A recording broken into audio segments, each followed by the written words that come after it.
Hi guys, 2024 সালে নতুন anime mission ইউজুকার ফ্যামিলির এপিসোড নাম্বার 2 তে তোমাদেরকে স্বাগতম জানাই। তো গত পর্বের শেষে আমরা দেখেছিলাম যে আসানে এবং সুমি একে অপরকে বিয়ে করে নেয়, যেটাতে সুমির পুরো ফ্যামিলি খুশি হয় শুধুমাত্র হিরোকাওয়া বাদে, কারণ সে আর আসানেকে মারতে পারবে না। তখন সুবুতোয়া হিরোকাওয়াকে অ্যাডভাইস দেয় যে তুমি আসানের ট্রেনিং করো যাতে সেও সুমির হেফাজত করতে পারে। তো এখন এপিসোড 2 এর শুরুতে আমরা দেখতে পাই যে আসানে তার বিছানায় শুয়ে আছে। তখনই সিন শিফট হয় এবং আমরা দেখতে পাই যে আসানে হুতাওয়াকে প্রশ্ন করে যে তোমার বড় ভাইকে ঠিক আছে, কারণ সে তো এখন আমাকে মারতে পারবে না, কারণ আমি সুমিকে বিয়ে করে ফেলেছি। উত্তরে হুতাওয়া বলে যে তুমি এত টেনশন করো না, এটা আমাদের ফ্যামিলি ম্যাটার, এটা আমরা নিজেরাই ঠিক করে নেব। যেটা শুনে আসানে খুশি হয় এবং হুতাওয়াকে থ্যাঙ্কস বলে, কারণ তাদের জন্য সে এখন সেফ আছে। যেটা শুনে সুমি মুস্কি একটা হাসি দেয়। এর পরের সিনে আমরা আসানেকে ঘুম থেকে উঠতে দেখতে পাই, যে চোখ খোলার সাথে সাথে দেখে হিরোকাওয়া তার সামনে একটা চাকু নিয়ে দাঁড়িয়ে আছে।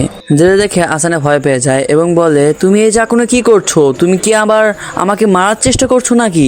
যেটাতে হিরোকাওয়া বলে এটা আমাদের পরিবারের একটা ট্রেডিশনাল নিয়ম, আমাদের পরিবারের প্রত্যেক সদস্যকে এভাবে ঘুম থেকে তোলা হয়। যেটা শুনে আসানে বলে এইমাত্র তুমি আমাকে মারার চেষ্টা করলে। যেটাতে হিরোকাওয়া বলে এসব বাদ দাও, এখন চলো সকালে এক্সারসাইজ করি। কিন্তু আমরা দেখতে পাই হিরোকাওয়া এক্সারসাইজের নামে আসানেকে তার জালি দিয়ে আটকে নেয়। এরপরে সিন শিফট হয় এবং আমরা সুমিকে খাবার রান্না করতে দেখতে পাই। তখনই সে আসানের রুম থেকে শব্দ শুনতে পায়। সে ভাবে আসানে হয়তোবা উঠে গেছে এবং সে সেখানে গিয়ে আসানেকে খাবার দেওয়ার কথা ভাবতে থাকে। কিন্তু যখনই সে আসানের রুমে তার লাঞ্চ নিয়ে ঢোকে, তখনই সে দেখতে পায় হিরোকাওয়া আসানেকে এক্সারসাইজের নামে বান্দর নাচাইতেছে। সুমি তখন হিরোকাওয়াকে প্রশ্ন করে ভাইয়া এখানে এখন কি চলতেছে? তখন হিরোকাওয়া সুমিকে বলে দেখো আমরা সকালের এক্সারসাইজ করতেছি, এটা কি ভালো না? কিন্তু এটা শুনে সুমি অনেক বেশি রেগে যায়। যেটা দেখে হিরোকাওয়া ভয় পেয়ে যায় এবং বলে আচ্ছা ঠিক আছে, ওকে এখনই আমরা নামাইতেছি। কিন্তু তখনই হিরোকাওয়া তার বোনকে কোলে নিয়ে এবং আসানেকে তার জালের সঙ্গে আটকে নিয়ে সেই বাড়ির জানলা দিয়ে নিচে লাফ দেয়। তখনই আমরা দেখতে পাই যে সেই বাড়ির ভেতরে কোনো একটা জায়গায় টাইম বোম লাগানো ছিল এবং যখনই তারা সেই বাড়ি থেকে বের হয়ে যায় তখনই একটা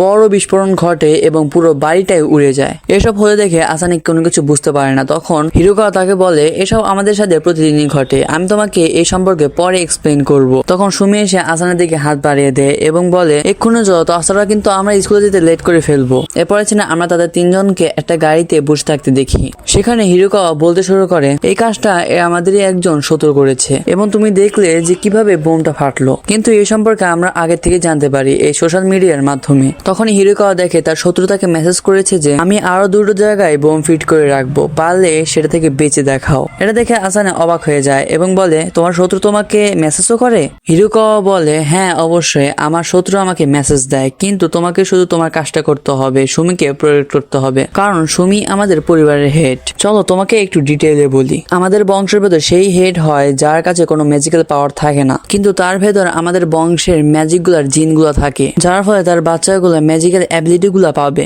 এবং প্রতিবার আমাদের ফ্যামিলির ভেতরে এমন একজনই থাকে যার ভেতর কোনো ম্যাজিক্যাল পাওয়ার থাকে না এবং তাকে আমাদেরকে প্রোটেক্ট করতে হয়। সোজা কথায় বলতে গেলে সুমি আমাদের পরিবারের হেড এবং তাকে আমাদেরকে প্রোটেক্ট করতে হবে। কিন্তু এসব বলা শেষ করে হিরোকাওয়া আবার মনে মনে আফসোস করতে শুরু করে, এটা ভেবে যে কত বড় একটা অপদার্থের সাথে আমার বোনের বিয়ে হয়েছে। কিন্তু তখনই হঠাৎ করে তাদের পেছনে কিছু লোক এসে তাদের গাড়িতে ফায়ার করতে শুরু করে। গুলিরাও শুনে তো আসানে পুরোপুরি ভাবে ভয় পেয়ে যায়, কিন্তু হিরোকাওয়া তাকে বলে যে চাপ নেওয়ার কোনো দরকার নেই, আমাদের গাড়িটা পুরোপুরি বুলেট প্রুফ। এরপর তাদের গাড়ির ড্রাইভার অনেক দ্রুত গাড়িটা চালাতে শুরু করে এবং অনেক দক্ষতার সাথেও গাড়িটা চালায়। অন্যদিকে তাদের পেছনে থাকা গুন্ডারা অনেক ভারী অস্ত্র দিয়েও অ্যাটাক করতে শুরু করে, কিন্তু তারপরও হিরোকাওয়ার গাড়িতে কোনো কিছুই হয় না। এদিকে গাড়িতে বসে থাকা হিরোকাওয়া যখন চিলমুড়ে চা খাচ্ছিল তখন কিছুটা চা তার কাপ থেকে পড়ে যায়। যেটা দেখি হিরোকাওয়া বলে আরে ড্রাইভার এটা স্মুথলি চালাও না, এদিকে তো আমার চা পড়ে যাচ্ছে।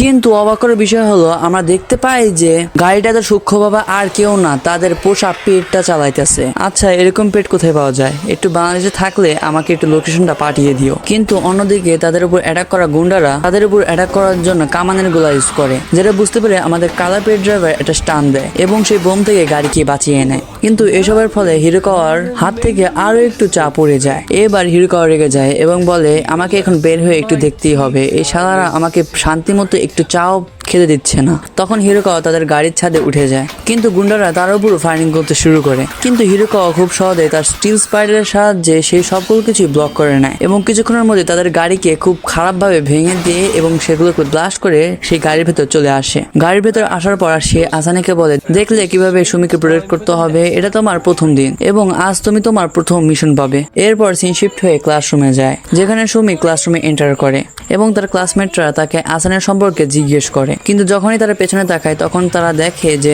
আসানে ক্লাসরুমের বিভিন্ন চিপাই চুপাই বোম খুঁজতেছে, কারণ তাকে সুমিকে প্রোটেক্ট করতে হবে। কিন্তু সেটা যদি সে না করতে পারে তাহলে হিরোকাওয়া তার খারাপ অবস্থা করে ফেলবে। এরপর সিন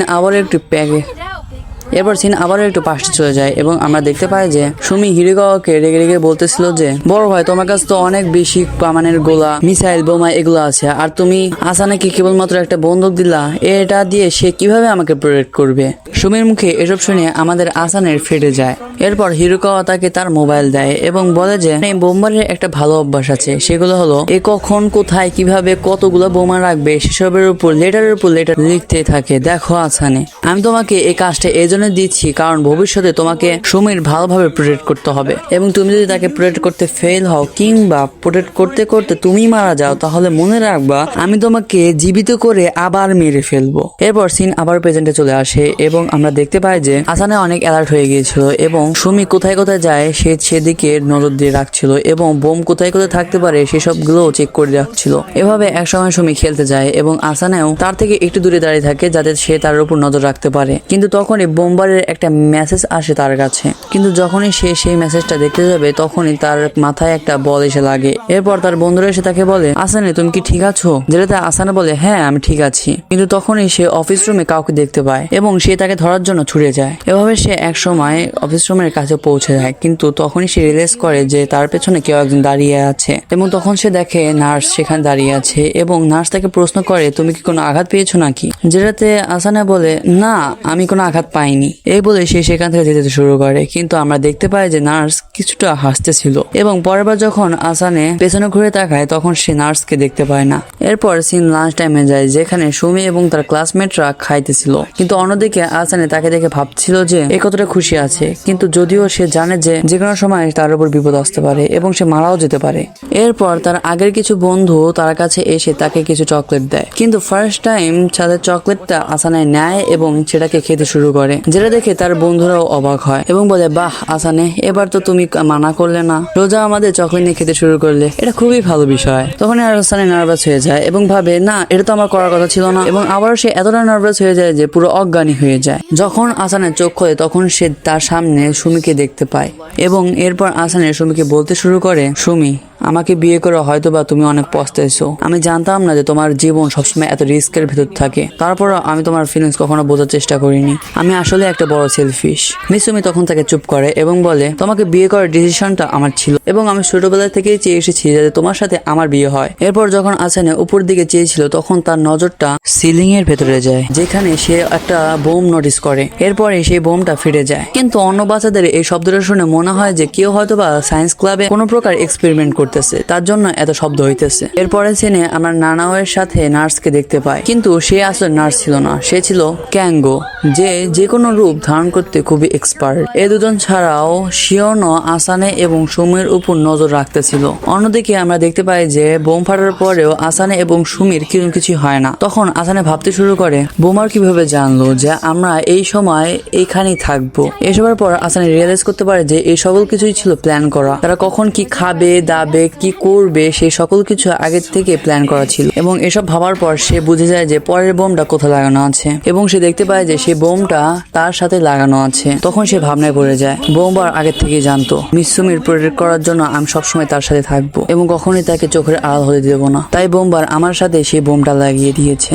কিন্তু বোমের টাইমার তখন শেষের দিকে ছিল, তাই কোনো কিছু না ভেবে আসানে তখন সেখান থেকে নিচে লাফ দেয়। কিন্তু আসানে সেখান থেকে নিচে পড়ার আগে আমরা দেখতে পাই যে কেউ না একজন তাকে ধরে নেয়। এরপর আমাদের দেখানো হয় যে হিরোকাওয়া তার জালির মাধ্যমে আসানেকে বাঁচিয়ে নিয়েছে। হিরোকাওয়া তখন আসানের সাহসের প্রশংসা করে এবং তাকে উপরে তুলে নিয়ে আসে। এর কিছুক্ষণ পর সেই রুমে ক্যাঙ্গো এবং নানাও চলে আসে।